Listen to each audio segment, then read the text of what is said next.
দেশের 11 অঞ্চলে ঝড়ো হওয়া সহ বৃষ্টির সম্ভাবনা।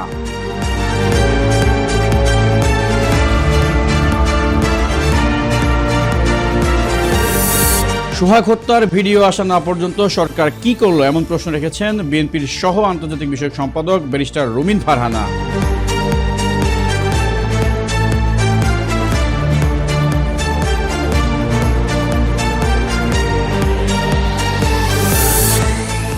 ছেলের পরকীয়া ঠেকাতে বিমানে বোমা থাকার ভুয়া তথ্য দেন মা, বলেন রেফ মহাপরিচালক।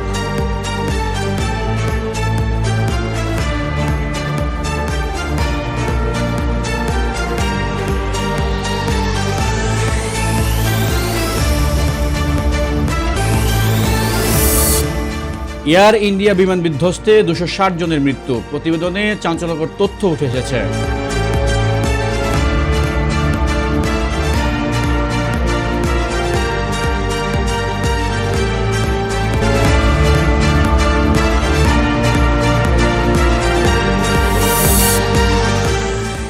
এবং নেতাকর্মীদের নির্দেশনা দিয়ে যে বার্তা দিলেন তারেক রহমান।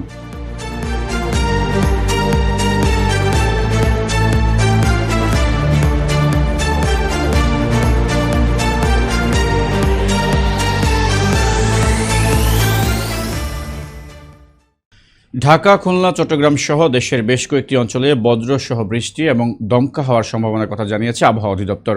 রোববার দুপুর 1টা পর্যন্ত দেশের অভ্যন্তরীণ নদীবন্দরগুলোর জন্য আবহাওয়ার পূর্বাভাসে এই তথ্য জানানো হয়েছে। বিস্তারিত ডেস্ক রিপোর্টে। ঢাকা, খুলনা, চট্টগ্রাম সহ দেশের বেশ কয়েকটি অঞ্চলে বজ্রবৃষ্টি এবং দমকা হওয়ার সম্ভাবনার কথা জানিয়েছে আবহাওয়া অধিদপ্তর। রোববার দুপুর 1টা পর্যন্ত দেশের অভ্যন্তরীণ নদীবন্দরগুলোর জন্য আবহাওয়া পূর্বাভাসে এ তথ্য জানানো হয়েছে। ভোর 5টা থেকে পরবর্তী 7 ঘন্টার পূর্বাভাসে বলা হয়েছে ময়মনসিংহ, ঢাকা, ফরিদপুর, খুলনা, বরিশাল, পটুয়াখালী, নোয়াখালী, কুমিল্লা, চট্টগ্রাম, কক্সবাজার এবং সিলেট অঞ্চলসমূহের উপর দিয়ে দক্ষিণ ও দক্ষিণ পূর্ব দিক থেকে ঘন্টায় 45 থেকে 60 কিলোমিটার বেগে দমকা হওয়া সহ অস্থায়ীভাবে বৃষ্টি অথবা বজ্রপাত হতে পারে। এসব এলাকার নৌবন্দর সমূহকে 1 নম্বর বিপদ সংকেত দেখাতে বলা হয়েছে। অপর এক পূর্বাভাসে বলা হয়েছে রোববার সন্ধ্যা 6টার মধ্যে চট্টগ্রাম ও সিলেট বিভাগের অধিকাংশ জায়গায় এবং রাজশাহী, রংপুর, ঢাকা, ময়মনসিংহ, খুলনা, বরিশাল বিভাগের অনেক জায়গায় অস্থায়ীভাবে দমকা হওয়া সহ হালকা থেকে মাঝারি ধরনের বজ্রপাত বৃষ্টি হতে পারে।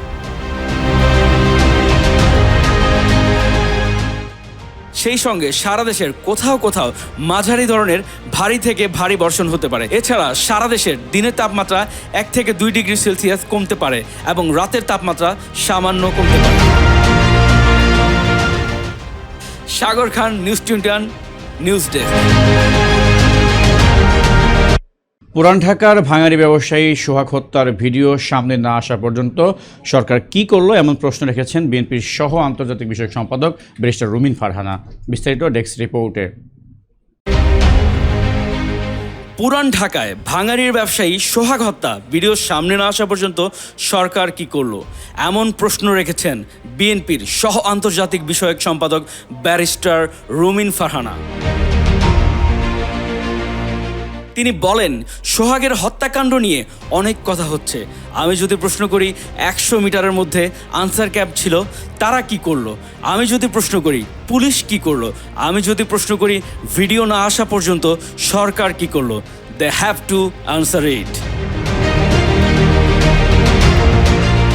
শনিবার দুপুরে ঢাকা রিপোর্টার্স ইউনিটিতে ছাত্র, শ্রমিক ও জনতার গণঅভ্যুত্থানের বর্ষপূর্তি বাংলাদেশের গণতান্ত্রিক অভিযাত্রা শীর্ষক আলোচনা সভায় তিনি এসব কথা বলেন। দায়িত্ব নিতে হবে জানিয়ে এই বিএনপি নেত্রী বলেন, চেয়ারে বসে থাকতে ভালো লাগে, এটা আমরাও বুঝি। চেয়ারের মজা যদি নিতে হয় চেয়ারের দায়িত্ব নিতে হবে। রুমিন ফারহানা বলেন, এ দেশের মানুষ সামান্য নিরাপত্তা চায়, খুব বেশি কিছু চায় না। গত 9 মাসে আমরা কি দেখলাম? বাংলাদেশে একটি নতুন সংস্কৃতি তৈরি হয়েছে। সাগর খান, নিউজ 21, নিউজ ডেস্ক।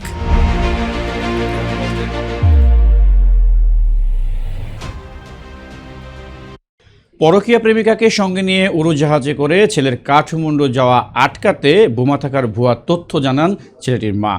এই বিমানযাত্রা ঠেকানোর পরিকল্পনায় ছিলেন ছেলেটির মা ও তার স্ত্রী। বিস্তারিত ডেস্ক রিপোর্টে। পরকীয়া প্রেমিকাকে সঙ্গে নিয়ে উড়োজাহাজে করে ছেলের কাঠমান্ডু যাওয়া আটকাতে বোমা থাকার ভুয়া তথ্য জানান সেই ছেলেটির মা। এই বিমান যাত্রা ঠেকানোর পরিকল্পনায় ছিলেন ছেলেটির মা ও তার স্ত্রী। বোমা থাকার ভুয়া তথ্য দেওয়ার অভিযোগে ৩ জনকে গ্রেফতার করা হয়েছে। ওই ৩ জন হলেন বোমা থাকার ভুয়া তথ্য জানিয়ে ফোন করা ইমনের মা, স্ত্রী ও ইমনের বন্ধু। শনিবার রাজধানীর কারওয়ান বাজারে র্যাবের মিডিয়া সেন্টারে এক সংবাদ সম্মেলনে এসব তথ্য জানান র্যাবের মহাপরিচালক AKM শহীদুল রহমান। বিমান বাংলাদেশ এয়ারলাইন্সের ঢাকা থেকে কাঠমান্ডুগামী একটি উড়োজাহাজে বোমা থাকার হুমকির পর শুক্রবার বিকেলে ওই উড়োজাহাজে ব্যাপক তল্লাশি চালানো হয়।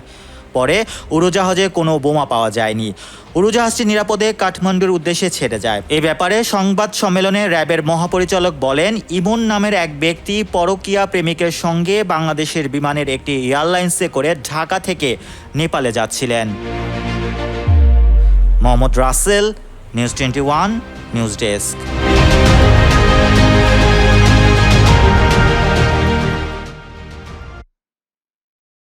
লন্ডনগামী এয়ার ইন্ডিয়ার উড়োজাহাজ গেল মাসে ভারতের আহমেদাবাদে দুর্ঘটনার শিকার হয়। ওই ঘটনায় 260 জনের প্রাণহানি ঘটে। ওই ঘটনার প্রাথমিক প্রতিবেদন প্রকাশ করা হয়েছে। বিস্তারিত ডেস্ক রিপোর্টে। লন্ডনগামী এয়ার ইন্ডিয়ার উড়োজাহাজ গেল মাসের ভারতের আহমেদাবাদে দুর্ঘটনার শিকার হয়। ওই ঘটনায় 260 জনের প্রাণহানি ঘটে। ওই ঘটনার প্রাথমিক প্রতিবেদন প্রকাশ করা হয়েছে। এতে দেখা গেছে উড্ডয়নের 3 সেকেন্ড পরে উড়োজাহাজটি ইঞ্জিনের জ্বালানি সুইচগুলো প্রায় একই সঙ্গে চালু অবস্থা থেকে বন্ধ হয়ে যায়। গত মাসে ওই উড়োজাহাজগুলো দুর্ঘটনায় 260 জন নিহত হন। শুক্রবার ভারতের এভিয়েশন দুর্ঘটনায় তদন্তকারীদের প্রকাশিত প্রতিবেদনে বলা হয়েছে, জ্বালানি সরবরাহ বন্ধ হওয়ার কারণে বোয়িং 787 ড্রিমলাইনারটি গতি দ্রুত কমতে শুরু করে এবং নিচের দিকে নামতে থাকে। প্রতিবেদনে বলা হয়েছে, ককপিট ভয়েস রেকর্ডারের একজন পাইলটকে অপর পাইলটকে জিজ্ঞেস করতে শোনা যায় তিনি কেন জ্বালানি বন্ধ করেছিলেন।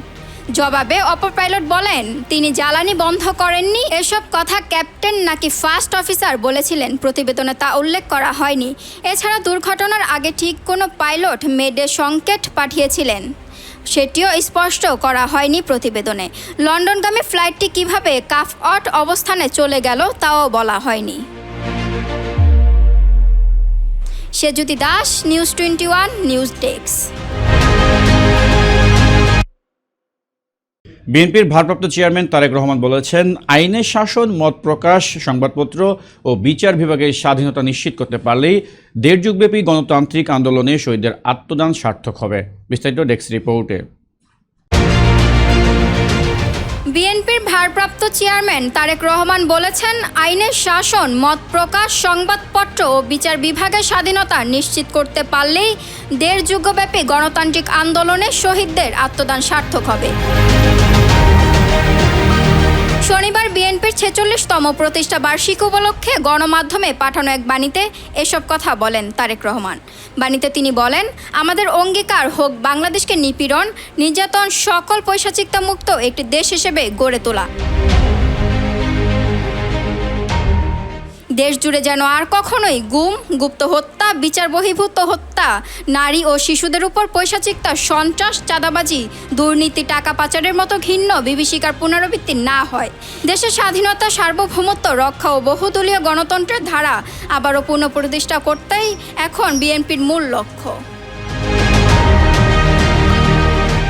Sejuti Das, news 21, news desk.